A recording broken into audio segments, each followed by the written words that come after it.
ये मंसूर राही साहब का वो घर है जिसमें वो और उनकी वाइफ हाजरा मंसूर राही गुज़श्ता तकरीबन 21 साल से इसी घर में इस्लामाबाद के एक सेक्टर में वो रह रहे हैं। इस वक्त इस घर में ये जो स्टूडियो आपका नज़र आ रहा है ये हाजरा मंसूर राही साहिबा का है, क्योंकि वो भी एक आर्टिस्ट हैं और उन्होंने भी प्राइड ऑफ परफॉर्मेंस लिया हुआ है। हाजरा साहिबा मसरूफ़ हैं अपने काम में। हाजरा साहब ये बताइए कि आप इस वक्त क्या ये ड्राइंग है या पेंटिंग है, क्या है? नहीं, मैं इस किस्म की पेंटिंग बनाती हूँ। मेरा अपना एक स्टाइल है अलग से, तो मेरा अपना स्टाइल है, मैं उसमें काम करती हूँ, नुमाइशें करती हूँ। अच्छा। सारे मुल्कों में जा के भी करती हूँ और पाकिस्तान में भी मेरी तकरीबन 40 नुमाइशें हो चुकी हैं सोलो। अच्छा, सोलो? जी, सोलो शो मैं करती हूँ बहुत ज़्यादा। तो ये आर्ट का ही रिश्ता था जिसने आपको बंधा दिया मंसूर राही के रिश्ते में? जी बिल्कुल यही था, क्योंकि मंसूर राही मेरी पेंटिंग देख के और मेरा काम देख के बहुत इम्प्रेस हुए थे और इन्होंने अपने उस्ताद को बताया था कि ये ईस्ट पाकिस्तान में होते थे, तो वेस्ट पाकिस्तान में एग्जीबिशन के लिए आए थे। तो इन्होंने जब मेरा काम देखा तो अपने उस्ताद को जाके बताया कि एक काम हमने एक लड़की का काम देखा है, सर आप चल के देखिएगा काम। तो फिर उसी वजह से वो मिलने भी आए थे हमसे और आगे जो कहानी फिर आगे चल पड़ी, फिर कहानी आगे बढ़ गई। अच्छा। इसी तरीके से मतलब इम्प्रेस वो मेरे काम से ही हुए थे। अच्छा। आपका काम ज़्यादा ऑयल पेंटिंग है या वाटर कलर या क्या? मेरा तो बड़ी एक डिफरेंट टेक्निक है जो अब्दुल रहमान चुगताई करते थे, उसके बाद पाकिस्तान में कोई इस फन में आया ही नहीं। ये सिर्फ मैंने इसको आगे बढ़ाया है और मैं जो इसकी बाकायदा मैंने ट्रेनिंग ली है जो कि और फिर अपने एक्सपेरिमेंट किए, जो कि मेरा अपना एक स्टाइल जो है वो पाकिस्तान में पहचाना जाता है। तो ये स्पेशली आपका अपना स्टूडियो है ये वाला? जी, ये मेरा स्टूडियो है, सारी पेंटिंग्स हैं मेरी। नीचे वो बेसमेंट में मंसूर राही का स्टूडियो है, उनकी पेंटिंग। अच्छा, उनका स्टूडियो इलादा था? जी, उनका पूरा अलग इस्टेब्लिशमेंट था। नीचे वो वहाँ पे पेंटिंग बनाते थे, सुबह से उठ जाते थे, नमाज़ वगैरह पढ़ने के बाद, योगा करने के बाद, एक्सरसाइज करने के बाद वो नीचे आते थे, फिर वो अपने स्टूडियो चले जाते थे, मैं अपने स्टूडियो में आ जाती थी। हम लोग तकरीबन 40-50 साल से इकट्ठे काम कर रहे थे। तो फिर ये जो बहुत ही ट्रेजिक इंसिडेंट हुआ है, इसमें ये क्या हुआ ऐसा कि एकदम सारा कुछ ही चेंज हो गया और उनकी? जी, वो बस ऐसा हुआ कि मेरा बेटा अमेरिका से आया था, अचानक आया और अचानक आके मैंने कहा अरे तुमने बताया नहीं कि तुम आने वाले हो, तो तुम आ गए एकदम से। तो हम लोगों को आके चलें, आप लोगों को हम खाना खिलाने ले जाते हैं। तो थोड़ी देर ठहर के वो फिर हम लोगों को नथिया गली के पास एक जगह है, छांगला गली में, बहुत अच्छा सा रेस्टोरेंट है। छांगला गली? जी, छांगला गली में रेस्टोरेंट है, वहाँ हम लोगों को लेके गया, खुद ड्राइव करके हमें ले गया वहाँ पे और हम लोगों ने सारे दिन वहाँ पे गुजारा और खाना वाना खाया। तो वो रहता यूएस में था? जी, मेरे 2 बच्चे हैं, एक बेटा एक बेटी, दोनों को हमने बचपन से यूएसए में पढ़ाया था और वहीं ये लोगों ने जॉब की और वहीं इनकी शादी, सेटल भी उधर ही हो गए थे। तो बेटी की तो ससुराल सारी उधर ही है, बेटा ये लोग आते जाते रहते थे, साल में 1-2 चक्कर लगा लेते थे, मैं भी चली जाती थी। 15 दफ़ा मैं होके आई हूँ अमेरिका। मेरी वहाँ पे गैलरी भी है, मेरा स्टूडियो है वहाँ पे, मेरा जो है काफ़ी इस्टेब्लिश है, मेरा भी सेटअप आपका उधर भी है वहाँ पे। तो वहाँ पे भी हम आते जाते रहते थे। तो मंसूर राही वहाँ बैठ के पेंटिंग भी बनाते थे, हमारी नुमाइशें भी हुई हैं यूएसए में। वैसे तो सारे पूरे हर जगह ही हुई हैं नुमाइशें, मगर यूएसए में हम जाके पेंटिंग बनाते भी थे और मतलब एग्जीबिशन भी करते थे। तो जब बेटा यहाँ आया है और आने के बाद हम लोगों को ले गया था नथिया गली के पास, छांगला गली के रेस्टोरेंट में खाना खिलाने ले गया। सारे दिन के बाद हम शाम को जब यहाँ वापस आए हैं ना, तो बाहर से आके हमारा ऊपर रिहाइश है, तो हम ऊपर चले गए, सीधे थके हुए थे।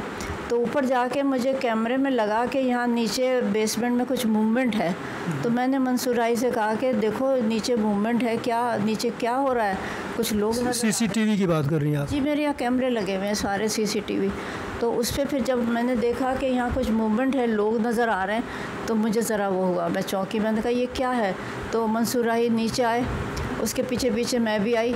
तो बेटा यहाँ खड़ा हुआ था दरमियान में, उसने कहा नहीं अभी आप लोग ना आए, थोड़ी देर बाद आप ऊपर चले जाएं, मैं आता हूँ ऊपर। तो कैमरे में मैंने देखा तो वहाँ से कुछ पैकेट बना बना के थैलों में भर भर के शिफ्ट हो रहे थे, लोग ले जा रहे थे। पेंटिंग्स जो हैं वो फ्रेम में डिसमेंटल कर रहे थे। वो उन्होंने सारे दिन में अपने जो स्टाफ था, जो लोग थे, पता नहीं कौन लोग थे, मज़दूर थे कौन थे, उनसे पेंटिंगें मतलब स्ट्रेचर और फ्रेम से हटवाई और सारी कैनवसेस को उन्होंने रोल किया, तय किया और उसको थैलों में भर के और वो गाड़ी में पहुंचवा रहे थे। ये हमें एहसास हुआ। इतनी देर में इन्होंने क्या किया कि कैमरों के ऊपर कपड़ा डाल दिया। अच्छा, पर्दे डाल दिए कैमरे पे? कैमरों पे पर्दे डाल दिए। तो उस वक्त इन्हें बड़ी हंसी आ रही थी, तो मुझे बहुत बुरा लगा। मैंने कहा ये क्या कर रहा है, नीचे आप ऊपर जाएं, दोबारा से जाएं। मैंने मंसूर राही को दोबारा से भेजा और इतनी देर में वो सारी पेंटिंगें शिफ्ट हो चुकी थी।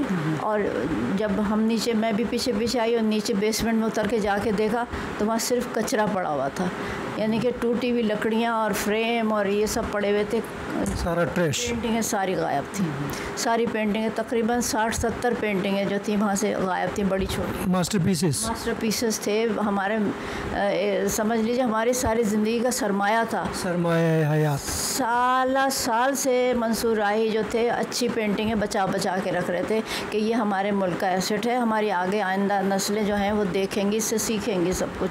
तो वैसे तो वो मतलब पूरे पाकिस्तान में उन्होंने आर्ट को फैलाया, आर्ट फील्ड को बनाया। इस वजह से हमारी जो आर्टिस्ट नस्ल है वो काफ़ी तादाद। He was a very good teacher also. बहुत माहिर थे वो, तो उन्होंने टॉप किया था। टॉप मैंने भी किया था अपने कॉलेज में आर्ट में। तो हम दोनों माहिर आर्टिस्ट थे, दोनों। बहुत ज़्यादा हमारे अवार्ड हैं, प्राइड ऑफ परफॉर्मेंस है, 2 दफ़ा मिल चुके हैं सारे अवार्ड, इंटरनेशनल अवार्ड भी मिले हैं, सारी दुनिया में नुमाइशें हुई हैं। तो आप ये सोचें कि हमारी कितनी वैल्यूएबल पेंटिंग्स थी। वो एक पेंटिंग की कीमत 1-1 करोड़ में जा रही है, यानी वही आपका असासा था असल। वो बहुत असासा था वो सारा कुछ। तो बस वो उनकी बेगम आती थी, पेंटिंगें गिन के जाती थी। तो मैंने कहा ये पेंटिंगें क्यों गिनती है?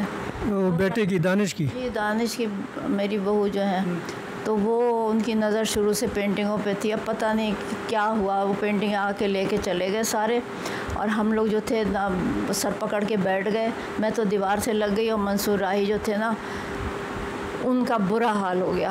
और वो बोले सब ख़त्म हो गया, सब ख़त्म हो गया, ये है वो है। बड़ा उनको अफसोस था। और उसके बाद से वो चिल्लाते ही रहे हत्ता कि वो बीमार पड़ गए। बार बार उन्हें हम इमरजेंसी में लेके जाते थे। 1.5 महीने तक ना हम खा सके ना सो सके, और वो ज़रा से उठ के वॉशरूम जाते थे तो गिर जाते थे। बहुत बुरा हाल हुआ, आखिरकार ख़त्म हो गए वो। उसके बाद यानी वो कोलैप्स होना शुरू हो गया? जी, वो कहते थे मुझे यहाँ कुछ हो रहा है। उनकी रगें फड़फड़ाती थी, तो मैं रातों को उठ के उनके सर दबाती थी। मैंने केयर टेकर भी रखा हुआ था जो उनके वॉशरूम को ले जाने लगा था। तो बहरहाल बहुत बुरा हाल हो गया था उनका पेंटिंग में जाने के बाद। तो ये 12 मई को हुआ ये वाक़या? 12 मई को उनकी डेथ हुई है। वाक़या तो इतने महीने 2 महीने चला ना जी। वो पहले तो ले गया वो, और उसके बाद इतनी दफ़ा मांगा, इतनी दफ़ा। ये मिस हाजरा, आपने FIR कराई है, एक तो काफ़ी देर बाद आपने कराई, और दूसरा ये बताया कि क्या कुछ तो हम उसको कहते रहे कि हमें पेंटिंग वापस कर दो। अच्छा, आप उसको एक रिक्वेस्ट करते रहे कि वापस? बेटा था तो मैंने कहा समझ में आ जाएगी बात, तो वापस कहता भी था कि मैं कोई ऐसा नहीं है, ये वो अम्मी मैं ऐसे नहीं करता, ये वो बहलाता रहता था, बहुत ही बहलाता रहता था। तो बातों में तो बहुत तेज़ है वो। तो बहरहाल वो नहीं आखिरकार लेके आया, और वो मेरे मियाँ चिल्लाते रहे। फिर आखिर में रिकॉर्डिंग भी की उन्होंने।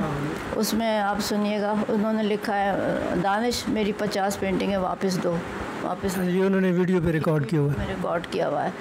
तो बस वो इसी तरह से करते करते आखिरकार वो नहीं बचे, नहीं उनके बस। वो ज़ाहिर है कि मेरी एक पेंटिंग एक दफ़ा खो गई थी, तकरीबन 80s में मेरी एक पेंटिंग खो गई थी, तो मैं रोई थी।